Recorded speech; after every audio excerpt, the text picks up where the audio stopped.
What is going on, everybody? Bobby Five back here with my man Eric Sheets-Haber. We're going to be doing something a little bit different today.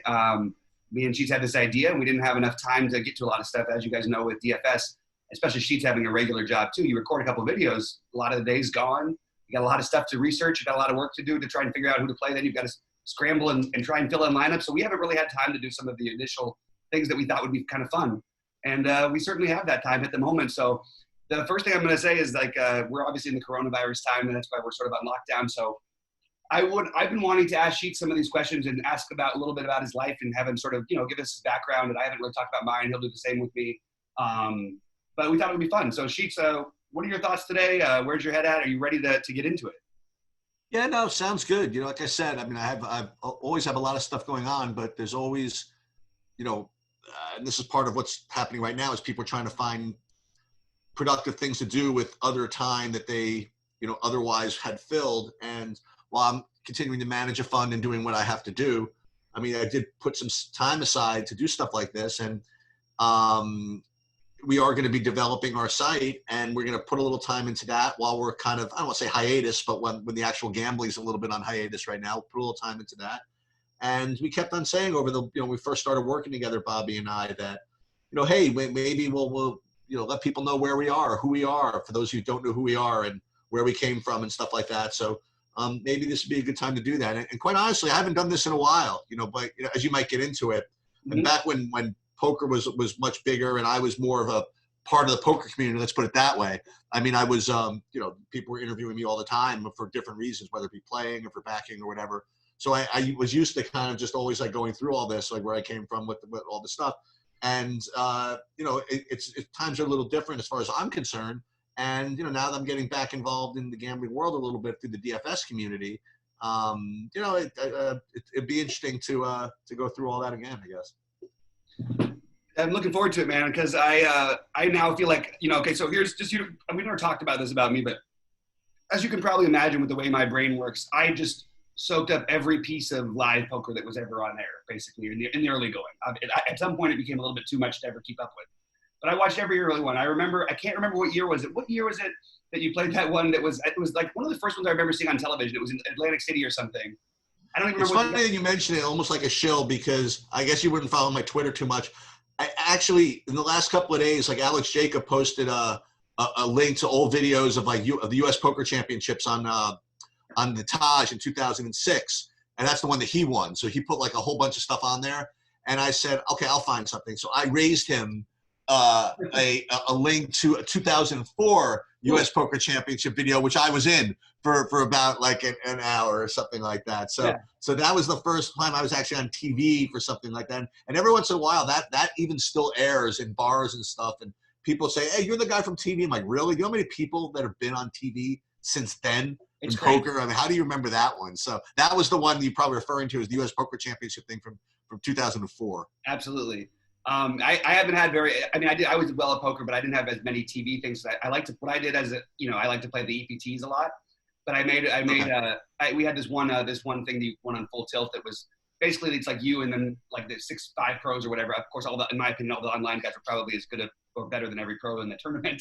But you'd have these little 6-max tournaments. They measure your heart rate and all this stuff. And they did the whole thing. So I was on one of those once, and then I was in, where were we? We were somewhere we were in not Croatia. We were in Montenegro, and some girl and her two friends come up to me and they're like, "We saw you on this thing," and I'm going, I forgot it even happened at this point. It'd been 10 years. Anyway, I just thought that was my only little time.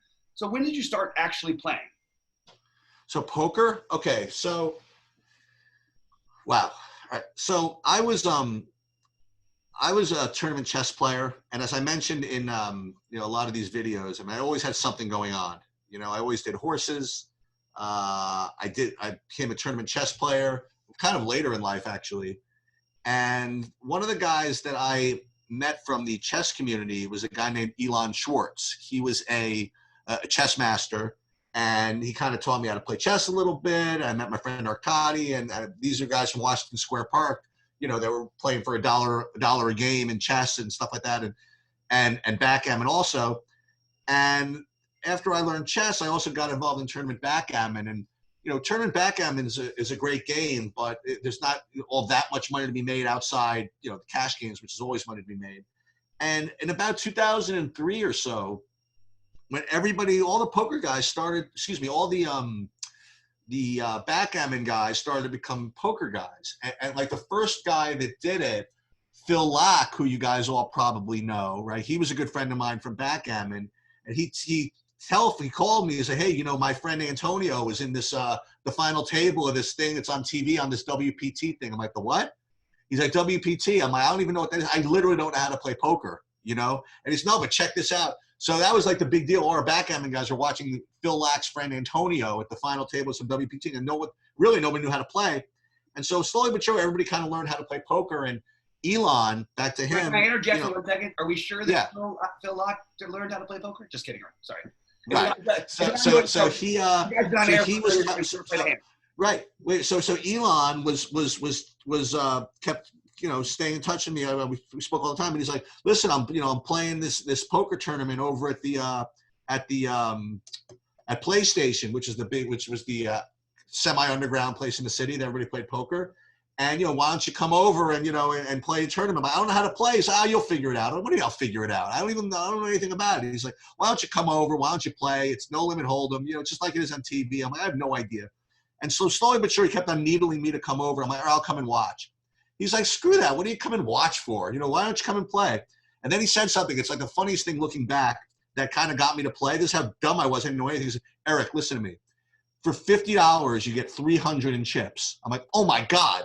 That's got to be like, I think it was some like beginner's discount or something like that. Like if I only pay 50, I get 300, right? So I'm like, oh, I'm in, right? So I went and I played. I went there and I got 50, got the 300 in chips. And after about, a little while, like I was like down to half my chips or something. I literally was just figuring out as I was playing, just from having watched TV. And then I'm getting a little low and I see someone bust out and then they start to, get new chips. I'm like, what are you doing? And they're like, oh no, it's a rebuy. I'm like, a what? Right. So I didn't bring any extra money on me. I didn't know it'd be a rebuy. I don't know what that is. So I had the $50. This is one of my chips. And then at the end of the rebuy period, Elon says to me, aren't you going to rebuy? I'm like, no, it's okay. I was like embarrassed to ask Elon to borrow $50 for the rebuy. You know what I mean? I'm like, no, I'm good, And he says, no, but if you don't, you'll have to probably wait till you have a pocket pair. Good thing I didn't know what a pocket pair meant. So I'm like, okay, I'm just going to keep on. So I keep on going. I figure it out. I'm trying to play. And then after about 2 hours, we're down to like one table and like everything stops. And they're like, okay, you're at the final table. I'm like, I'm at the what? Right. And all of a sudden, and this is the way it was back then, everybody at the table decided they were going to chop. Right. And who be it for me to disagree. And I ended up like, getting like $492, out of the chop. And I was instantly hooked, right? So that was and so like everybody else back then, now again, this is 2003, right? So yeah. Like everybody else back then, I bought the Phil Hellmuth book, I bought the Doyle Brunson book, and I just kind of immersed myself, and then 2003 was the first year of the W Coop, okay, literally the first year. And so I put an online account. I was kind of figuring it out. And that's like the initial way that I kind of got playing. Now, I don't want to just go on a whole tirade, but the way I really just kind of ramped it up, and this kind of like leads into the next thing, was like maybe a year or so later, I was playing online and I got a call from Phil. Again, Phil Lack is always responsible for everything. Can I interject? Are you guys still friends? I haven't spoken to him in a while, but yeah. I mean, like every once in a while. Like. What's that? It seems like you're always on good terms with him. Oh, no, always on good terms with him. Yeah, he's a very nice guy. Like I only had a little experience with him, but he was a really nice guy. We partied one night in a hotel room with his wife. He was just sort of in the corner and literally quiet and just a sweet guy. He was interesting. Anyway, keep going. Yeah. So Phil called me up one day and said, listen, I need you to, can you do me a favor? I'm like, no. I had to call Phil up because this is what happened. My kids were in school and it was a snow day. It wasn't a snow day. It started snowing and they said, okay, you have to pick all your kids up from school. And my wife was out or something. So I had to pick them up and I was in the middle of a tournament. And I said, oh boy, I needed to get someone to take over for me. So I called up Phil and I said, Phil, can you know anybody that can take over for me? He's like, yeah, I can figure it out. I'll have Gank take over for you. I'm like, oh, you'll have what? He's like, I'll have Gank take over. I'm like, what the hell is a Gank? And he says, oh, he's a really good friend of mine. He's one of the best players. I'm sure he'll do it for you. I'm like, okay, sure. So tell this Gank guy my information, whatever it is. So I went out, got my friend, got my kids, brought him back. And so now I'm watching. I get back, and before I went and called, I was watching this Gank dude play on my account, right? And I thought it was interesting. I was watching, and within, so I called the kid up to thank him for playing, and I got to talking to him, and he said, oh, I'm part of the crew. I'm like, the what? And there was this whole thing on the WSOP from that year where he and Dutch Boyd, right? I mean, right? You're going all the way back, right, to these other guys that were like these young kids. Scott Fishman?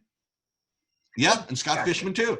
And all these kids were like, back then they were like the youngest kids in the playing. They were like 22. Like now they'd be like senior citizens, right? So these kids were there. I felt it was amazing that these kids were trying to like take over a poker world where, and they were kind of using like math and stuff that where other people were just kind of like just trying to stare into people's faces and stuff like that. And I'm like, and I said, wow, these guys are really seem really cool. And I found out that these kids were, looking to get staked into I think it was I forget what it was. I think it was the first Bahamas tournament or something like that. And I'm like, I got some money. I like portfolio management. I like this kind of idea. Maybe I'll back you kids in this tournament. And from that, they taught me how to play a little bit. I learned how to play from them. Then that where it all started, from the playing into the backing into all that stuff. So that I guess and again, this is the very long introduction of how I got into poker. Oh, that's a great one. And I have a few questions. So yeah. Okay, so what year was this actually? So it was 2004, we're saying? Something like that, yeah. So how much later did you meet Bax, and how did that partnership go? Right. So I was playing a lot myself and whatever it is. And right now, again, this could be more of a poker podcast, but back then, I mean, literally nobody knew how to play. Like I would say that honestly, between Brett, it's Gank, Fishman, Dutch, me, literally maybe 10 other people even knew what it meant to go all in when you didn't have the nuts. You know what I mean? Like it's pre-flop. Right. And it was just, it was insane. You know what I mean? The learning curve of all this stuff. And so I was playing for like a full year or so, or maybe even 2 years. And I was backing these kids along with like one or two other kids. And all these kids now are probably like 40, right? Yeah. Anyway, and when I was, again, I was continuing to manage my hedge fund, which is really, very difficult to do. And part of what you do when you manage a hedge fund is you get ideas from other people on the street. Like there's different brokers, different analysts, different whatever. And Cliff Bax was actually one of the smartest people in the financial world. Someone kind of a financial journalist referred me to him as someone to maybe get some good stock ideas from. So it was an interesting relationship. Like he would give me good ideas, either long or short ideas. And I would, give commissions to him as far as like his brokerage firm and stuff like that goes. And he was like a very, very sharp guy. And so he was asking me, we just got started talking. And he says, what are you doing now? I'm playing poker or whatever. He's like, oh, I know a little bit how to play poker or whatever it is. And, slowly but surely he became kind of into poker. And I kind of helped, you could ask him, whatever it is. I mean, I helped him. I don't want to say I taught him how to play, but I helped him learn, helped him do whatever. And so, not to get too much into his life, but one thing led to another, and he started playing, and then he was into the idea of me having backed these people, and then that's how the whole backing thing between he and I exploded. Yeah, that's awesome. That's Yep. So, and then how many people do you think you had at you guys' peak? There must have been 20 some odd people. That's funny. Do you think there was probably at one point? How about probably like 65 maybe? At one point, 65? Oh yeah. Oh my God. Oh yeah. I mean, it was and it's funny, when other people got into backing and stuff, what it was everybody else was like, boy, these guys can do it. How hard can it be, right? And I'm like, listen, it's different. You have two guys who are like experienced businessmen, really sharp guys, both of whom have unlimited energy, right? Dedicating like all of their intellectual capital to this. You know, it's very, you know, it was difficult. I mean, you know, it was difficult from an operational standpoint. It was difficult from a, you know, picking the player standpoint. It was different from the managing the player standpoint. It was different from, you know, it was difficult from the managing the thievery standpoint. You know, all of it was it's very, very difficult. And fortunately, we got lucky in that, you know, when we decided to do this, it was still a time where there was just like a lot of edge. You know what I mean? Like you didn't really have to be that good to win. You know what I mean? And what I like to say when people say, "Oh, the guys you back, there's some of them are bad." I'm like, listen, there's a difference. Like there's a difference between being good and good enough, and that's kind of what life's all about. You know what I mean? Like you just need to be good enough to beat what you're playing. You know, and that was the sweet spot. You know, everybody was getting involved, and then concomitant with that was the development of Poker X Factor, right?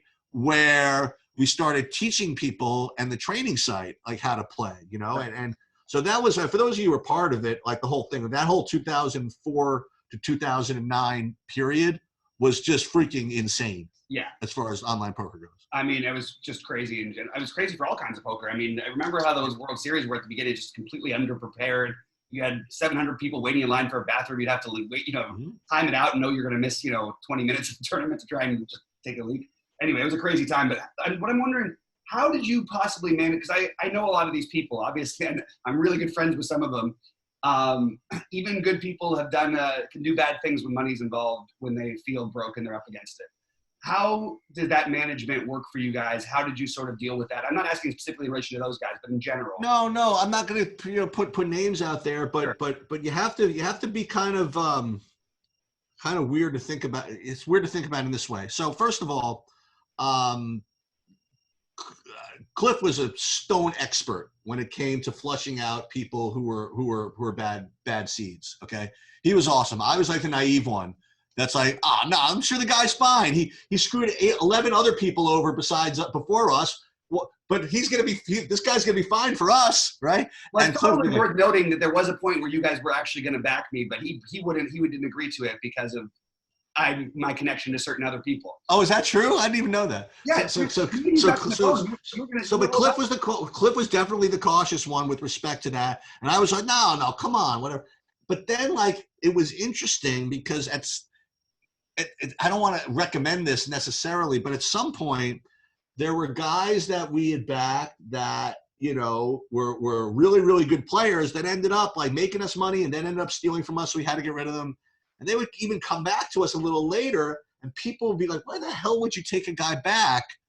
We actually, in a weird way, felt it was worth the risk with some of these people because, okay, and this is what some companies call like allowance for doubtful accounts in a way, you know what I mean? Like if a guy's like really, really good, okay, there's an X% chance, you know, they might steal a little from you. You know what I mean? It's actually sometimes almost worth it to kind of do it. And it seems kind of weird, but that was definitely a trade-off we made from time to time. But as far as how hard it was, I mean, I would say that the backing business, even the online piece, I would say took a full, and this is kind of a long time, a full 2 hours a day at least to kind of manage. And remember, I'm not even playing as far as that part of the business goes. Right. But even like the data entry and like all that stuff, and people would say the data entry, why don't you? And this is why I was thought about, why can't you just pay someone to do like the data entry? And as far as, you know, the accounting and stuff, you would think that, but then think about it this way. So we would have people at the end of the day of playing online, they would email us what their balance amounts were. And what we would do is we would enter that into this very, very complicatedly constructed but simple looking interface where we'd enter the information. And what that would do is a couple of things. Number one, it would allow us to, you know, do P&L. Number two, it would allow us to know whether a person had either too much money in their account or too little money in their account. And we had these kind of like cool little circuit breakers where if a person had too much in account, we'd get alerted, and we would, for each person, we would have a little thing like, if XYZ player had more than 5K in PokerStars, we would say, okay, we should probably take some money out and bring it down to 5K. And if another person, let's say, had less than 1K in their account, we'd say, you know what, we need to know to give that guy money. You know what I mean? So even if like you had like a little intern like do this, you have to like kind of know the players and know what's going on to know what balances make sense. Like if there was some guy who was like a guy who didn't fluctuate all that much, and he was 6,000, 5,200, 5,400, 5,300, and then one day he put in like a balance and they said, oh, I have like $11 in there. Like a person who was just entering data wouldn't think to, whoa, that's like kind of bizarre. You know what I mean? But we would know that, hey, that'd be normal for this type of player because he's like very volatile, whatever. But for this type of player, it's not so normal. So we'd have to look into it a little bit more. Right. So even as far as just the day-to-day operations, and that doesn't even count the live stuff. I mean, the live stuff was, as far as the money movements, I mean, we had people that were like in charge at the World Series of money distribution literally every day. Like you'd have, because we didn't trust anybody with anything. We didn't trust anybody with more than like a day's buy-in, right? So we would have them meet like at the cashier like the day before, the day of, and just and get money, and it was I mean, for what it was a really tight ship. Yeah, it really. I remember I just couldn't imagine how this was being run because it was such a wild thing. Like all these people who I knew who were involved in this, and it's kind of interesting because one thing that doesn't get talked about, and it's almost like this is sort of getting lost in like in a funny way. You and Bax really accelerated the speed of poker, and at least to where it is. Yeah. And I'm not even saying that it's for better or worse or even in between. Maybe it's none of the above. Maybe it's one of the above. I don't know. But it just is. The reason is it is the way that it is. You have these kids who wouldn't have otherwise had the opportunity to do this. Do you have like a little bit of because I know you've got, it seems like you might have like, these are like almost like your children in a way. It feels like you're sort of taking care of these kids at a very important time in their life, in their first real careers. And are there still anybody you keep in touch with? Are there anybody who specifically maybe you stuck out like as being you've always stayed close to, that you were close, anybody who just stands out to you? You don't need to say I mean, I guess I'll throw, I mean, again, it is, I don't want to say a little soulless. So, I mean, as I got out of the poker business, I mean, I slowly but surely just lost touch with most people. I mean, on Twitter, you know what I mean? I'll still stay in touch with people. I guess I'll throw out below above. I mean, he's always like my dude, you know what I mean? Like, and even when I stopped backing people and, I stopped backing him and it was just Cliff doing him, whatever it is. I mean, we still stay in touch from time to time. And like, he's a good dude. I know some people have issues with him, but again, like much my history with him. And I do feel bad for not having stayed in better touch with Gank as he got, a little, older or whatever it is, and Scotty and things like that. But just because, and Dutch from time to time I speak to him because these are the guys again, like right from the beginning. Right. And you notice I leave out the guys that made me the most money per se. You know what I mean? Because again, it's just different. The guys that I've been with the longest, that were there from the beginning, and yeah, I do follow their careers and wherever they ended up going and stuff like that. Was there ever so that was something just happened with the camera here. We got a little frozen action going on. Sheets, are you able to get back here?